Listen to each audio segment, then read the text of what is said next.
Saudara-saudara pendengar yang kami kasihi dimanapun Anda berada, Anda kembali bersama kami pada acara Telaga, Tegur Sapa Gembala Keluarga. Saya Gunawan Santoso bersama Ibu Idayanti Raharjo dari Lembaga Bina Keluarga Kristen telah siap menemani Anda dalam sebuah perbincangan dengan Bapak Pendeta Dr. Paul Gunadi. Beliau adalah seorang pakar dalam bidang konseling dan dosen di Seminari Alkitab Asia Tenggara, Malang. Kali ini kami akan berikan judul pada perbincangan kami, Korban Melahirkan Korban. Judul ini merupakan perbincangan yang menjadi kelanjutan daripada perbincangan kami beberapa waktu yang lalu, yaitu pengaruh pertengkaran orang tua terhadap pertumbuhan anak. Namun kami akan bicara secara spesifik lagi bahwa korban itu melahirkan korban berikutnya. Kami percaya acara ini pasti akan sangat bermanfaat bagi kita sekalian. Dari studio kami ucapkan selamat mengikuti. Perbincangan ini akan diawali dengan sebuah kisah nyata yang akan disampaikan oleh Ibu Idayanti Raharjo. Silakan, Bu.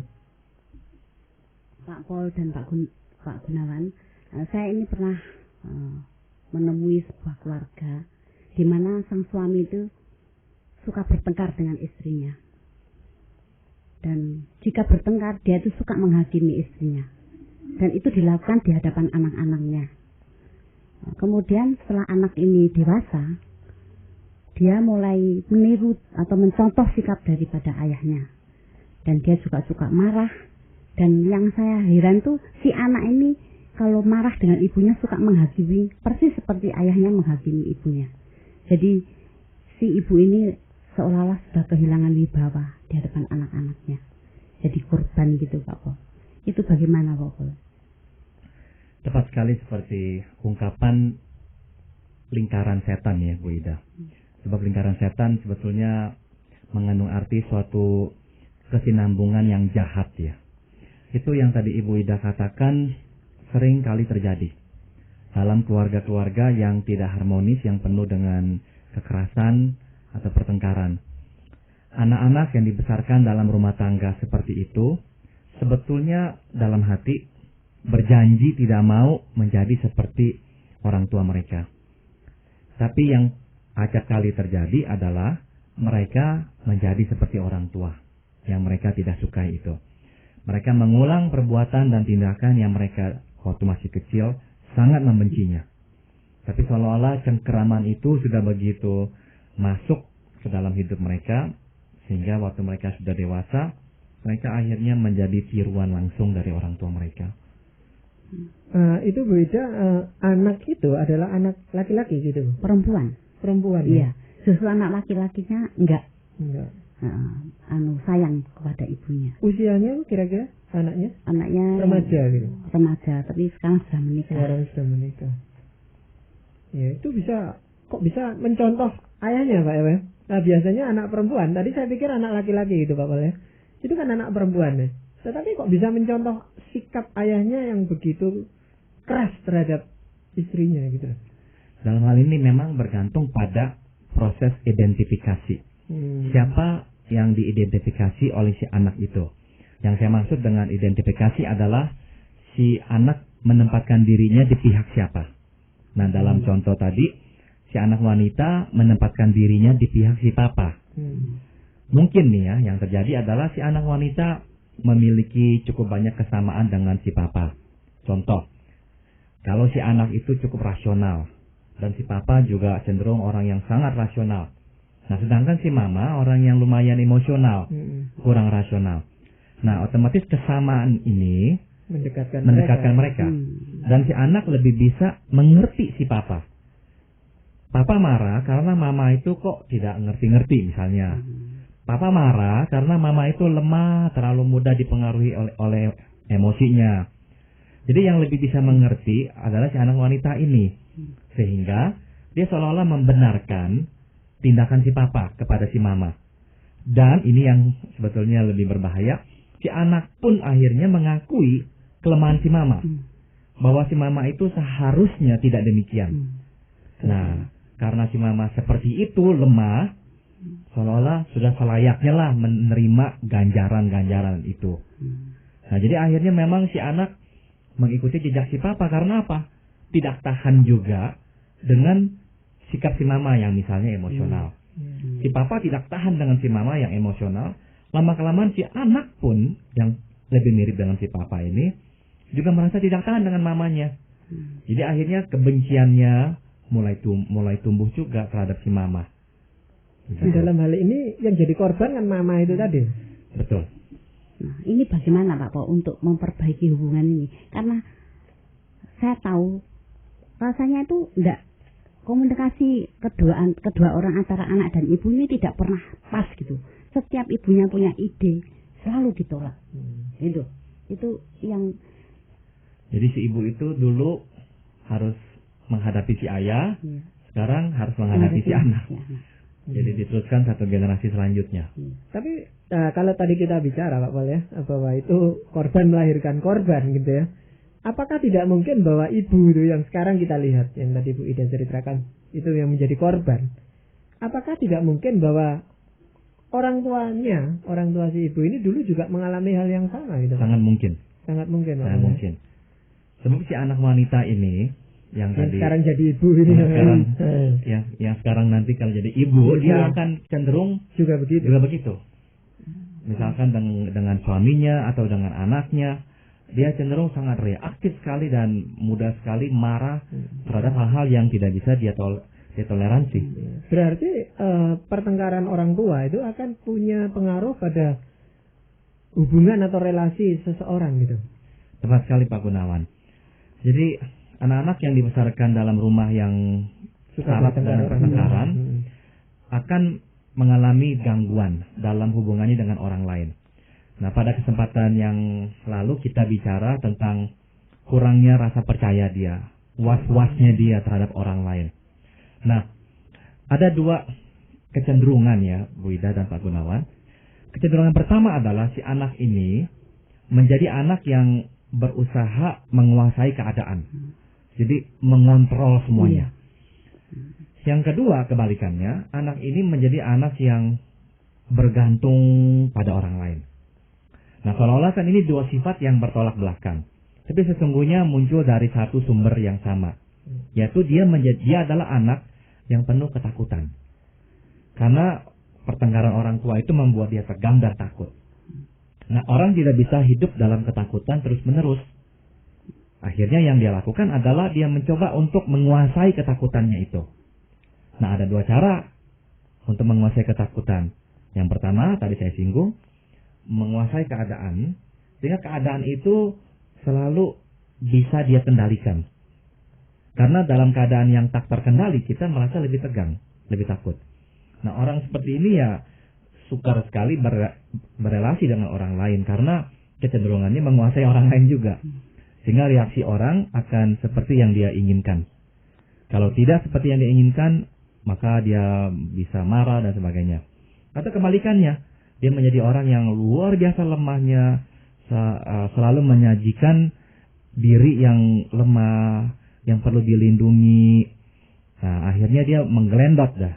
Seperti lintah, dia hanya bisa menempel pada orang lain yang dia harapkan bisa melindunginya. Supaya apa?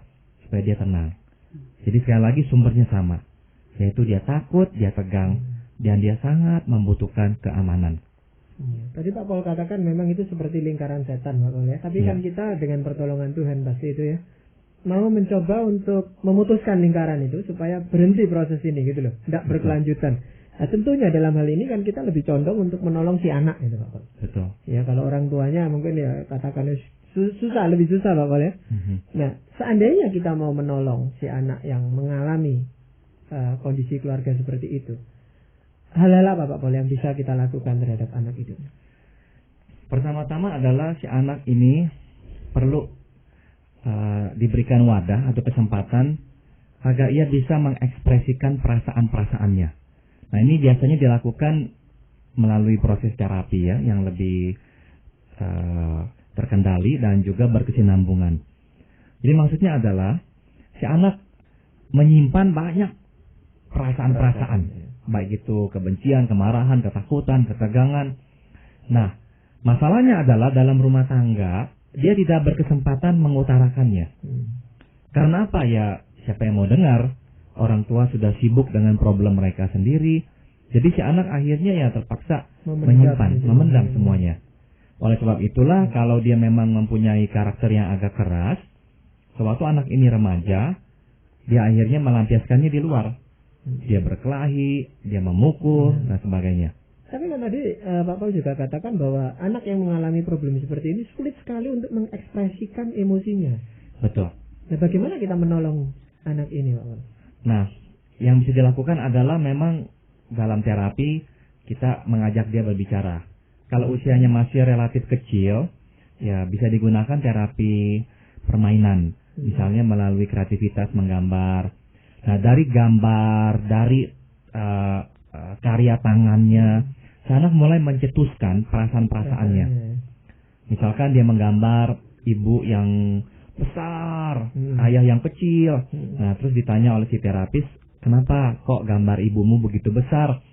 Nah, mungkin dia berkata sebab mama itu menakutkan, misalnya begitu. Si papa misalnya pendiam, jadi nggak menakutkan bagi dia. Nah, dengan cara itulah si anak mulai mengekspresikan dirinya. Begitu. Mungkin ada hal-hal lain, Pak Paul, yang bisa kita lakukan gitu. Kita lakukan untuk selain memberikan saluran supaya anak itu mengutarakan emosinya. Yang berikutnya adalah kita mesti mulai mencari tahu kebutuhannya. Apa kebutuhan yang spesifik yang dimiliki oleh si anak. Nah, pada umumnya dia memerlukan atau dia membutuhkan ketenangan. Tapi salah satu hal yang juga sering dibutuhkan si anak adalah dia membutuhkan kepermanenan. Sebab dia hidup dalam ketidakpermanenan, artinya ketidakmenentuan.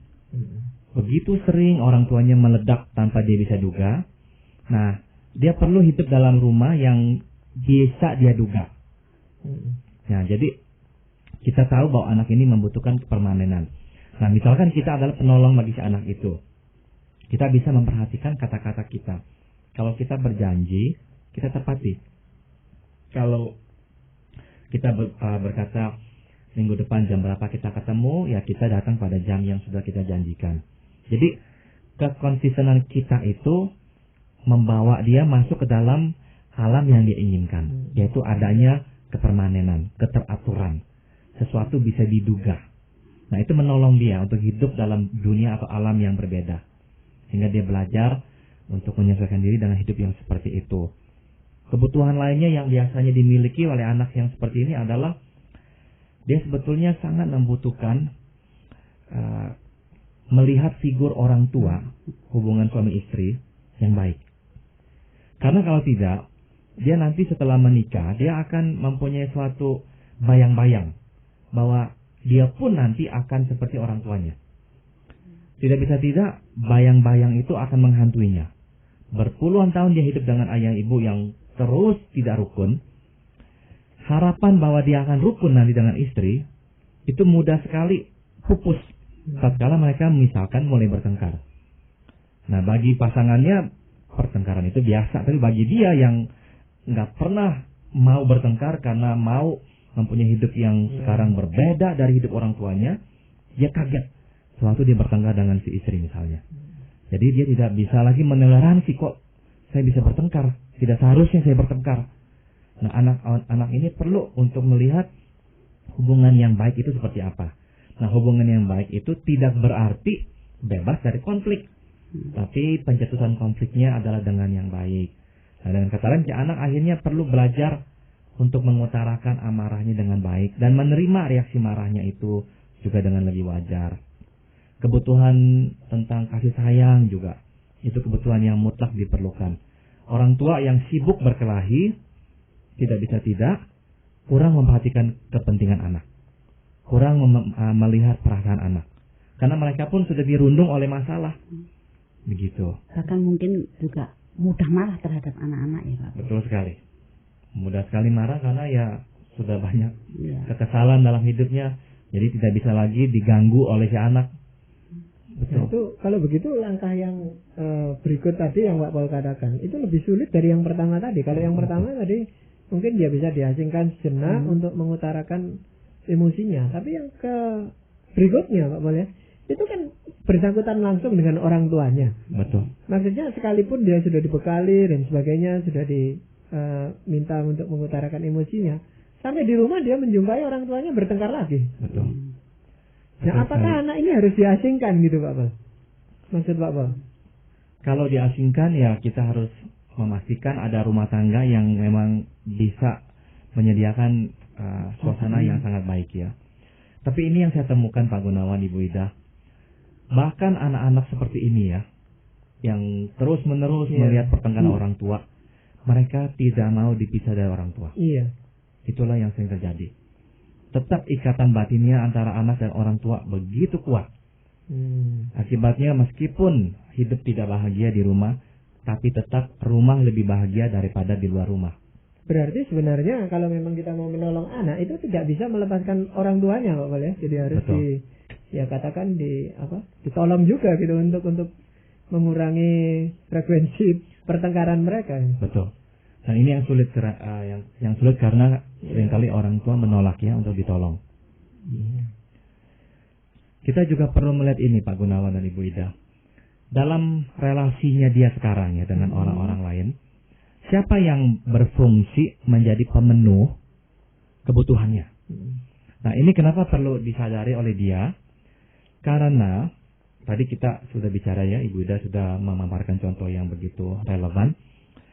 Si anak yang sudah dewasa ini sekarang, misalkan tadi anak wanita itu ya, waktu dia sudah menikah, dia sebetulnya mempunyai suatu kebutuhan yang dia harapkan dipenuhi oleh orang-orang yang dekat dengan dia sekarang, baik itu suaminya maupun anaknya.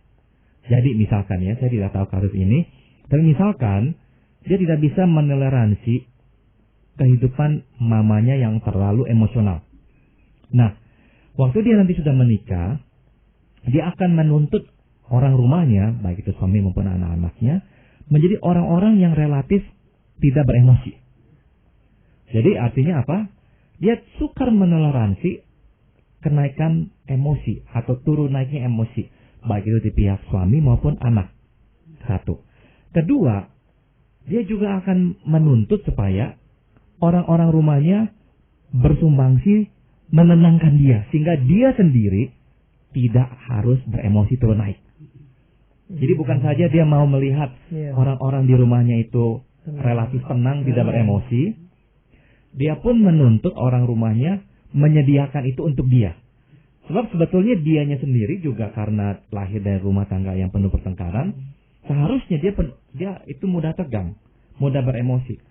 Jadi dia akan menuntut supaya orang rumahnya menjadi orang-orang yang menenangkan dia. Nah ini dia yang harus dilihat oleh orang tersebut. Siapa yang sekarang berfungsi sebagai pemenuh objek atau pemenuh kebutuhannya? Karena apa? Tidak ada yang bisa memenuhi kebutuhannya. Itu intinya. Apa enggak jadi menimbulkan masalah baru lagi gitu Tepat sekali. Kan enggak mungkin itu orang serumah harus memenuhi. Tepat sekali. Itu korban melahirkan korban lagi gitu. Tepat sekali. Itu sebabnya cukup banyak terjadi contoh anak wanita misalkan ya yang melihat papanya tidak setia kepada mamanya dan sering melihat orang tuanya bertengkar karena urusan wanita lain misalnya. Setelah dia dewasa menikah, tiba-tiba dia mempunyai ketakutan yang sama bahwa suaminya nanti akan ada wanita lain. Nah, yang dia tuntut adalah nomor satu, si suami tidak boleh dekat sedikit pun dengan wanita lain. Jadi dia sangat menjaga hubungan suami dengan wanita lain. Satu. Kedua, dia akan menuntut si suami membuat dia tenang. Jangan sampai dia itu harus merasa was-was. Artinya, contoh konkretnya, dia meminta si suami atau menuntut si suami untuk melimpahkan cinta kasih yang membuat dia merasa sangat tenang karena sangat dicintai. Nah, kita semua tahu ini kan tugas yang mustahil bisa dilakukan oleh siapapun. Tapi kalau si suami itu sebenarnya tahu latar belakang istrinya atau calon istrinya, itu akan banyak menolong, Pak. Betul. Tapi memang harus ada kesadaran dari orang yang bersangkutan itu. Jadi dia harus sadar, oh sebetulnya inilah yang terjadi. Saya menuntut jangan sampai orang seperti orang tua saya yang saya tidak sukai. Dan yang kedua, saya menuntut supaya orang-orang membuat saya menjadi orang yang berbeda. Begitu. Pak Pong, orang seperti itu ya Pak Pong, tentu kan bagi Tuhan tidak ada sesuatu yang mustahil ya Pak Pong. Nah, Pak Pong mungkin bisa memberikan saran yang terkait dalam firman Tuhan, bagaimana mengatasi orang yang mempunyai sifat seperti itu. Saya akan bacakan dari 2 Korintus 5 ayat 19. Sebab Allah mendamaikan dunia dengan dirinya oleh Kristus, dengan tidak memperhitungkan pelanggaran mereka.